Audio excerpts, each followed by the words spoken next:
বাগেরহাটের শরণখোলা উপজেলার আমরাগাছিয়া থেকে তাফালবাড়ি পর্যন্ত প্রায় ১২ কিলোমিটার আঞ্চলিক মহাসড়ক এখন কার্যত চলাচলের অযোগ্য। সড়কের দুই পাশ ভেঙে সরু হয়ে গেছে আর মাঝখানে তৈরি হয়েছে অসংখ্য খানাখন্দ। এসব খানাখন্দে প্রতিনিয়ত আটকে পড়ছে যাত্রীবাহী ও পণ্যবাহী যানবাহন। ফলে ভোগান্তির শেষ নেই চালক ও যাত্রীদের। স্থানীয়দের অভিযোগ, দীর্ঘদিন ধরে রাস্তাটি সংস্কারের কোনো উদ্যোগ না নেয়ায় এমন দুরবস্থার সৃষ্টি হয়েছে। প্রতিদিন শরণখোলা থেকে দূরপাল্লার এই সড়ক দিয়ে যাতায়াত করে যানবাহনের অতিরিক্ত চাপ আর অপ্রশস্ত সড়কের কারণে প্রতিদিনই বাড়ছে ঝুঁকি ও দুর্ভোগ।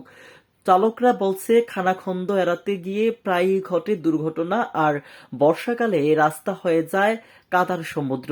এদিকে বাগেরহাট সড়ক ও জনপথ বিভাগের নির্বাহী প্রকৌশলী মোহাম্মদ আশরাফুল ইসলাম জানিয়েছেন, ক্ষতিগ্রস্ত অংশ দ্রুত মেরামতের ব্যবস্থা নেওয়া হবে। তবে কবে সেই সংস্কার কাজ শুরু হবে তা নিয়ে স্থানীয়দের মনে রয়েছে বড় প্রশ্ন। এর মধ্যে প্রতিদিনই এই ১২ কিলোমিটার রাস্তা পাড়ি দিতে গিয়ে ভোগান্তির চক্রে আটকে রয়েছে হাজারো মানুষ। আমাদের এলাকার প্রেক্ষাপটে এটা অত্যন্ত গুরুত্বপূর্ণ একটা সড়ক, কিন্তু আহ, অতি ভারী যে যানবাহন চলাচলের কারণে, ওভারলোড ট্রাকের কারণে রাস্তাটা অনেকাংশে ক্ষতিগ্রস্ত। এখন এই রাস্তাটা একদম চলাচলের অনুপযোগী হয়ে পড়েছে। প্রতিনিয়ত বিভিন্ন যানবাহন দুর্ঘটনার শিকার হচ্ছে। আমরা প্রায় দেখি যে স্কুলের স্টুডেন্টরাও দুর্ঘটনার শিকার হচ্ছে। এমত অবস্থায় এলাকাবাসীর দাবি দ্রুত এই রাস্তাটি সংস্কার করা হোক। এই রাস্তায় অনেক সমস্যা, যেরকম আমরা প্রতিনিয়ত দৈনিক ৩ থেকে ৪ বার আমরা যাওয়া আসা করি।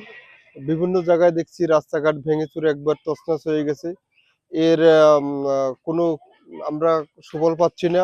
বড় বড় ট্রাক চলতেছে যে রাস্তা দিয়ে, আমাদের এই রাস্তায় ওরকম বড় ট্রাক চলা উচিত না, তারপরও চলছে। আমাদের অনেক সমস্যা হয়, যে কারণে মানুষ অ্যাক্সিডেন্ট হচ্ছে, দুর্ঘটনা হচ্ছে। আর এই যে রাস্তা যে ভাঙা আছে, এটা একটু মেরামত করার ব্যবস্থা করবেন। শরণখোলা থেকে নাজমুল ইসলামের রিপোর্ট, আমার বার্তা ডিজিটাল।